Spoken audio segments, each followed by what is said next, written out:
చూడొచ్చు. కోల్కతా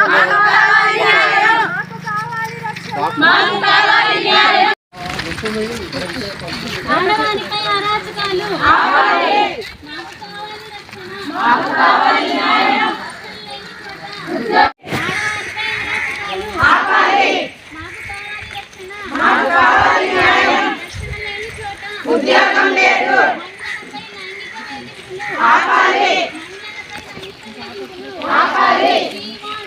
మహిళలపై లైంగిక వేధింపులు, వైద్య సిబ్బందిపై దాడులు, మహిళల జాగ్రత్త, మనందరి బాధ్యత, ఆఫీసులపై జాలి, ఆడవారిపై అరాచకాలు.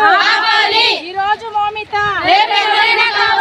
ప్రదేశంలో స్త్రీలకు అన్నదాతల ప్రాణం.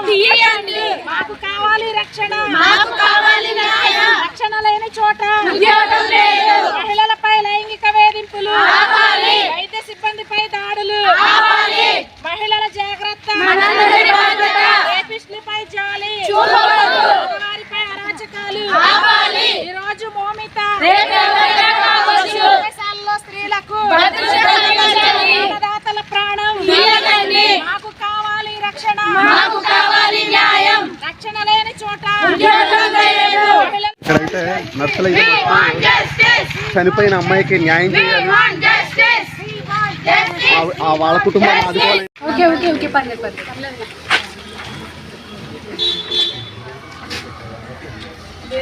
మాకు అబ్గారండి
డాక్టర్ షకీనా ఇవాంజలి.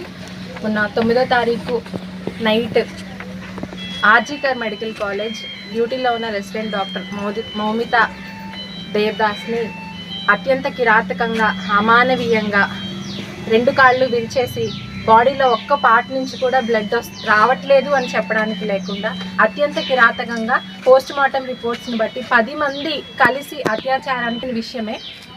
మేము దాని గురించి న్యాయం అడగడానికి వచ్చాము. ఈ మౌమిత దేవ్దాస్ అనేది బయటకు వచ్చింది, కానీ ఇలాంటి సంఘటనలు ఎన్నో బయటికి రానివి చాలా జరుగుతూ ఉన్నాయి. మరి ముఖ్యంగా వైద్య సిబ్బందికి వచ్చేసరికి జనాలందరూ ఏదో ఒక రకంగా భావిస్తూ అసలు దీని గురించి శ్రద్ధ తీసుకోవాల్సిన అవసరం లేదు అన్నట్టుగా ఉన్నారు. కేవలం వైద్య సిబ్బందికి మాత్రమే ఏదైనా అంటే మేము మాకు సమయం అని లేకుండా ఫ్యామిలీని వదిలిపెట్టుకొని జనాల కోసం ఎప్పుడు జనాల్లో ఉంటూ జనాలకి సేవ అందించే మాలాంటి వైద్యులకి రక్షణ లేదు, వైద్య సిబ్బందికి వైద్యులకి రక్షణ లేని ప్రదేశంలో మేము పనిచేయడం చాలా కష్టము, సర్వీస్ చేయడం చాలా కష్టము.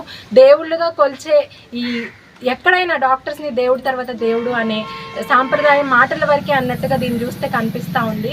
మేము దీన్ని బట్టి ఏం అడుగుతున్నామంటే కనీస భద్రత, వైద్యులకి ఒక రెసిడెంట్ డాక్టర్కి భద్రత లేదు. అక్కడ ఏం జరుగుతుందో తెలియని అంత అయోమయ పరిస్థితుల్లో మన భారతదేశం ఉండడం నిజంగా స్వాతంత్రం వచ్చిన 78 సంవత్సరాల తర్వాత ఇది చాలా చాలా ఇంతకంటే విచారమైన సంఘటన ఇంకోటి ఉండదని నేను భావిస్తూ ఉన్నాను. ఇంకొకటి ఢిల్లీలో 12 సంవత్సరాల క్రితం కరెక్ట్గా 2013లో నిర్భయ ఘటన జరిగింది. ఆ సమయంలో అర్ధరాత్రి బస్సులో బాయ్ ఫ్రెండ్తో తిరుగుతూ ఉండి అత్యాచారానికి గురైంది అని జనాలందరూ వదిలేసి అలా తిరగకూడదు ఆడపిల్ల అని చెప్పారు. మరి ఈ రోజు ఈవిడ ఏం చేసిందండి, డ్యూటీలో ఉంది, డ్యూటీలో నిద్రపోవడానికి ఒక 2 గంటలు రెస్ట్ తీసుకోవడానికి రూమ్లో పడుకునుంది. అక్కడ కూడా రక్షణ లేని అంత హీనమైన పరిస్థితిలో మన భారతదేశం ఉండడం నిజంగా చాలా చాలా బాధాకరమైన విషయము. వైద్య సిబ్బందిగా, వైద్యులుగా మేమందరం కోరుకునేది ఒక్కటే, ప్రతిరోజు day in and day out మేము ఏదో ఒక రకంగా ఇలా జనాల యొక్క సర్వీస్ పొందుకున్న తర్వాత జనాల నుంచి అనేక రకాలైన దాడులు మేబీ మాటల ద్వారా అవ్వచ్చు, చేతల ద్వారా అవ్వచ్చు, అనేక రకాలుగా మేము ఫేస్ చేస్తూ ఉన్నాము. ఇలాంటివేవి ఫ్యూచర్లో జరగకుండా ఉండాలని, అదేవిధంగా ఆ నిందితులు ఎవరైతే ఉన్నారో వాళ్ళని ఎన్కౌంటర్ చేసి చంపి మరి ఆ మౌమిత ఆత్మకి శాంతి చేకూర్చాలని, ఇలాంటి సంఘటనలు మళ్ళీ మళ్ళీ జరగకుండా చూడాలని మేము ఈ ర్యాలీని నిర్వహిస్తూ ఉన్నాము. దయచేసి న్యాయం ఇంకా భారతదేశంలో ఉందని ప్రూవ్ చేస్తారని మేము కోరుకుంటున్నాం. Thank you.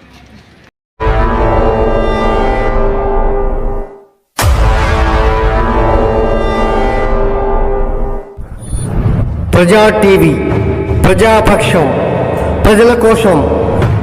మీ సమస్యను ప్రజా టీవీకి తెలపండి. ఆ సమస్య పరిష్కారానికి ప్రజా టీవీ కృషి చేస్తుంది. ఓకేనండి, విన్నారు కదా. మా ప్రజా టీవీని సబ్స్క్రైబ్ చేయండి, షేర్ చేయండి, అలాగే కామెంట్ కూడా పెట్టండి, నచ్చితే లైక్ కూడా చేయండి.